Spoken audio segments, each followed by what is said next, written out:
and welcome to the evening segment of the Coronanomics series, Human Angle. Today is Good Friday. Good Friday to every one of you. Today we're going to be talking about Easter. This is the first time in over 100 years where Easter would be celebrated in such a lockdown period. We need to discuss and just share ideas on this is Mr. Otto Abasi Ekong. Nice to have me. Thank you. Nice having you on the program, Mr. Thank Otto. you. This is the first time in over 100 years this is happening. Can you just share how you think that people should just encourage themselves in this period where people are home and then some people have gotten depressed, some people don't even know what is going on right now with them. So can you just share with us what you think people should do in this period? You're right. This is the first time in over 100 years the church would not be gathering to celebrate the Easter. But this is not just for the church, other faiths. So it shows that it's a time for our Christian leaders to continue to encourage the members, reach out to them daily, send messages, also make calls to some members just to encourage them, put a smile on their face. Another interesting thing I'm seeing also from the church this period is reaching out to those that are helpless, the vulnerable. For example, we've seen how churches like Elevation, like Daystar, are reaching out to people in their neighborhood, providing food items, 5,000 naira, 10,000 naira. I mean, those are things that are touching in this season. For Elevation Church, they looked at reaching out to 2,000 households during this lockdown. Because during the lockdown, you need supplies. Exactly.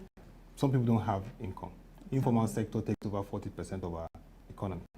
And so when they are cut off like that, they need supplies, they need resources. So those are acts of kindness this period which are well appreciated. But beyond that also, we need those encouragement for our Christian leaders, ministers, even in house fellowships, which are the smaller cells in the church. We need interaction, just checking on you, how you're doing, the Lord is your strength, it is well. And then messages of hope in this period. Because you know, in times of despair and challenges, it is the role of the church to encourage and bring hope to the nation. Okay, so bringing it down to Nigeria, I know there had been quite a number of reports, not confirmed yet, some days ago, saying that the lockdown in Lagos particularly was to be lifted so people could at least shop for Christmas and just at least even visit one or two people, but that we haven't been able to confirm it anyway. What's your take on that? No, you see, when it has to do with lockdown, social distancing, stay at home, these are very firm policies to ensure that the curve is flattened. Because when you look at the confirmed cases, 288, Lagos has about 158. So Lagos will not compromise steps that will ensure that it can mitigate the risk of an explosion or outbreak of COVID-19. Because if it breaks out in Lagos, Africa, West Africa is in trouble. Exactly. So definitely, communication, coordination is very key in this aspect. And so any measure that is taken methodically with verifiable data and with due consultation with all stakeholders is key at this time. So yes, if there are going to be restrictions, it is for the good of the state. Pastors can still hold their programs, minister via online. I mean, for example, the Redeemed Christian Church of God, every Sunday we've been seeing the General Overseer, Pastor Debo, minister through to the online. And even online to the pay TV and even down to other streams. We've seen pastors, House on the Rock, Daystar, even Covenant Christian Center, Living Faith Church. Major Christian leaders understand that we can still leverage technology to reach out to millions of their followers. So during this period, caution must be brought to the fore, and we must ensure that anything that will endanger the citizens is avoided. Okay, just looking at it, I mean, like you said, this is the first time in over 100 years. I mean, I'm expecting that many people don't even know how or can imagine how they would actually spend. Okay, so today is Good Friday, but then the Easter Sunday is coming. And I know it's usually a time when people go to family and friends, have interactions, have food around, have drinks around, and just rejoice in the time when Jesus actually died on the cross. What advice or what ways would you say people should spend their Easter Sunday this time around? It's an interesting time for the family. One of the most important things we're seeing now is that families are bonding together. So families will be together, share moments together, pray. And then, of course, we can get messages from extended family members. Of course, pastors can reach out to friends. I mean, there is WhatsApp messages, there's Skype videoing, there's Zoom. There are other ways to reach out, to just check on them and say hi. And then also during this period, we need to see interesting programs, Christian programs. That's You know, we're talking about the life of Jesus Christ. Just look at the message of President Buhari. He said, to all Christians, to everyone in the nation, this is a time to emulate the virtues of Christ. Yes. Sacrifice, obedience, humility.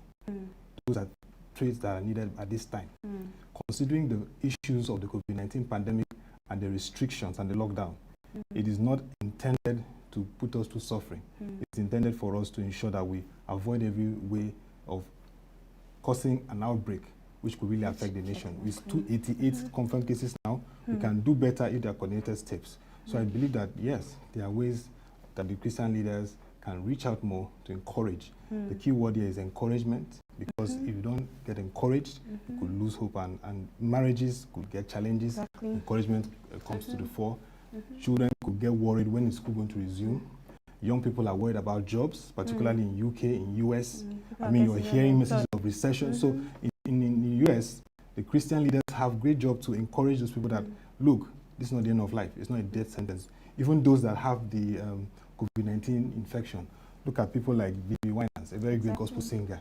He's coming through that phase. I mean, look at people that have gone through it and recovered. These are great encouragement. So it's a period of encouragement, hope, and inspiration, because that's the key thing. You don't know how this is going to be, but you know that with God on our side, He will see us through. Everything is possible. Yeah. Thank you so much, Mr. Alto. Now, looking a little bit beyond the Easter period, I mean, it hasn't been confirmed that there will be an extension of the lockdown or not. What is your take on this? What do you advise? Should there actually be a further lockdown?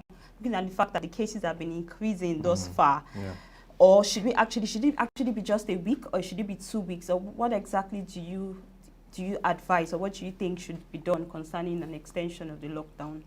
You know, decisions like this have to be taken with clear information and clear feedback, like we got in our interaction, one of our segments. And then when you look at cities like Wuhan in China, 76 days, that was long. But the focus was ensuring that they can really mitigate to minimal level the COVID-19 pandemic. And now they've reopened. We see places like UK. It's almost going to be 2 months now into May, having the lockdown. And there are a lot of Christians there too. So the focus is assessing the situation. Where are we now? Now as a country. Like a state like Lagos, we're doing what we call house-to-house tracing, just to confirm the cases that they are tracing now. So those measures are very key. And then the president is meeting with the task force on COVID-19. So definitely all the feedbacks, all the measures have to be put in place to see that decisions taken are data-backed. The conditions that people are taking into consideration. We are seeing social interventions to people. Government is telling us that they have a national social register that's in terms of reaching out to the vulnerable people, causing across all the states. They even published a graph of the distribution across all the states. So all those things have to be taken into consideration. Don't forget that this period, food is very key. Food supply, from farmer to homes, in terms of the whole value chain, logistics. So all this will be put to the table, but I expect that any decision that is taken will be based on data, information, and the best interest of the country. So 1 week, 2 weeks, I mean, in Rwanda, they've extended it to 2 weeks, all for the purpose of ensuring that the country experiences a minimal case. They could not celebrate the genocide that happened in 1994 for the first time, because the president, the programming knows that the interest of the group is very important. So anything that's for national interest, anything that is data backed, is welcome. Taking decisions on the restrictions, lockdown. Before we wrap up, just a quick from the statement you made concerning the fact that there has been said that there will be door-to-door, checking people door-to-door. How do you think this can be? You know, Lagos State is the model state when it comes to how it's trying to curtail, mitigate the whole risk of COVID-19 pandemic. Even when you know we have over 100 cases, the state governor, Mr. Babajide Sanwo-Olu, even down to the Commissioner of Health, Professor Akin Abayemi, working tirelessly with their team to ensure that they can achieve mitigation of this whole COVID-19 pandemic. Now, they have cases, they've traced those cases. So they're going to go to those locations, addresses and homes, to ensure that they can begin to check them. Because, you know, initially they said we were going to see a spike in terms of the cases if measures were not taken, like lockdowns, just to study the whole situation. I mean, look at a country like the US now. the death cases have risen to over 10,000. It's yes. unprecedented. And those are things you don't want to happen exactly. here. We're hopeful that it doesn't spike to that level. It doesn't. So those measures, I believe the strategy has been laid out, and we'll be watching to see as the day goes by how it will lay. And just to let you know that, sometimes moments like this are historical. Look at the Catholic Church. The Pope will be at the St. Peter's Basilica speaking to quiet square for the first time in his lifetime in 100 years, over 100 years. So these are moments to reflect. Exactly. These are moments for families to come stronger. And these are moments to get inspirational message of the values of Jesus Christ, who is being celebrated this period, his death and resurrection. I believe that looking at the life of Jesus, the fact that he went through those torturous moments, he died and resurrected, is a message of inspiration and hope that COVID-19 is not a death sentence. We can come through this phase, we can come stronger as economies, nations, and communities. All right. Okay. Finally, just one word for those that are probably going through some scenarios right now. That I mean, we've heard on the rise of divorce cases over this period. We've heard of situations that people are actually going through and haven't actually come to the forefront. So just a final word for those people that are actually going through challenging times during this time. My final word is that COVID-19, the challenges and all that is not a death sentence on us. It's not a stamp of exclusion on us. It's time for hope. It's time for us to be strong. It's time for us to draw into that potential that we have. It's time for us to know that God loves us and that he sent his only begotten Son, Jesus Christ, and to bring redemption to mankind. And this period that we are celebrating is the values of sacrifice, humility, and obedience. And with that, no matter the challenges, we'll come through them. Thank you so much, Mr. Thank you so much, Taiwo. And that will be all on the program for this evening. You've heard it all. This is a time of hope. It's a time of compassion. And I'm just wishing everybody out there who is actually going through something that you probably even can't share with a family or even a friend. This too will pass. Just stay there. Tough times never last, but enough people do. All right, that'll be all. And then don't forget to join us on our social media platforms or even share your experiences with us via our YouTube channel, Twitter page, Facebook, and Instagram. Thank you so much for watching, and please do stay safe and have an awesome Easter period.